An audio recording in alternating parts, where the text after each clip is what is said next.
Ah, man. The 1800s. What a time, huh? What a time. The things they were doing in the 1800s with no tools and no electricity, it was just fascinating. Dive into some of these pictures with me, will you? So let's look at these. I mean, we were building these things in the 1800s. This is the World's Fair, these photos here.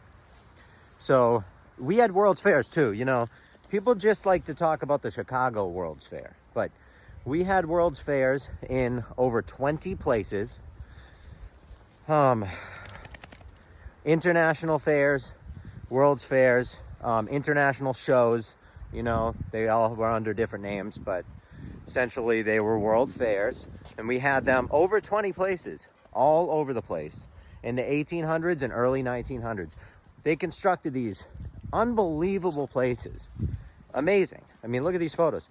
I mean, it's amazing because they constructed them to be torn down, because that's what they did to all of these places, which is just crazy because these buildings look so amazing. I don't know why you would construct something like this and then rip it down right away in the 1800s with no power tools.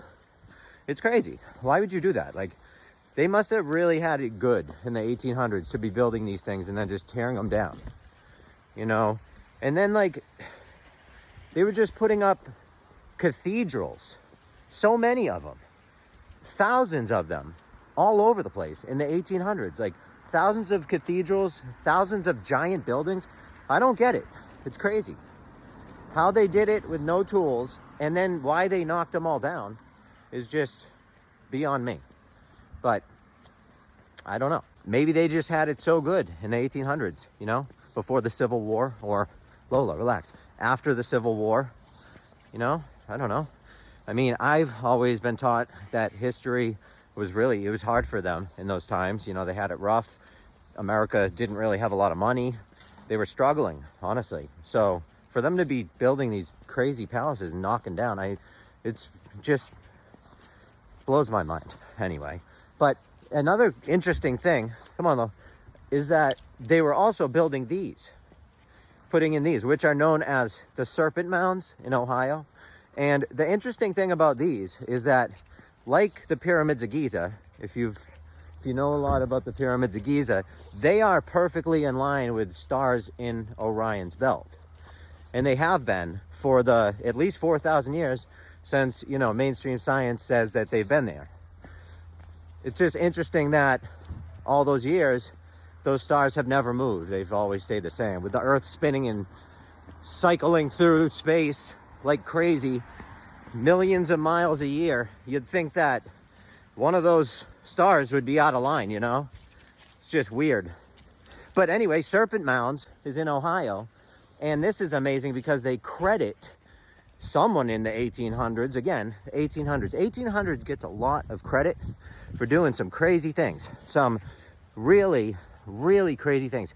These mounds, look at all of the alignments that these mounds have in this picture here.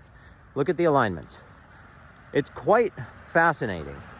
It's really unbelievable. So they were not only, they were making World's Fairs all over the place, you know, amazing architecture, just massive buildings beyond belief with no machinery.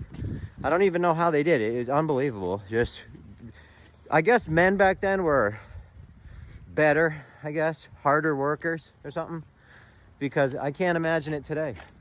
I mean, I've asked many construction crews how much time it would take to build structures like this, and they say years, you know, at the minimum. I mean, a year just to get the right, get all everything together, a full year, you know. You got to get all the parts and all the pieces and get it organized, and then make sure that the companies show up and get the deliveries going on time and everything. I mean, it's a lot of work. Get the crews going, get places for the crews to stay. That's a lot of people, thousands of people to make something like that. It just blows my mind. I mean, at the very least, we were just really amazing builders back then. You know, we knew what we were doing. No tools, horse and buggy, you know, donkeys, carts. I mean, we knew what we were doing. Or, you know, maybe it's not quite like that, and we've been lied to. I think option 2 makes a little bit more sense. But then again, this is for your entertainment.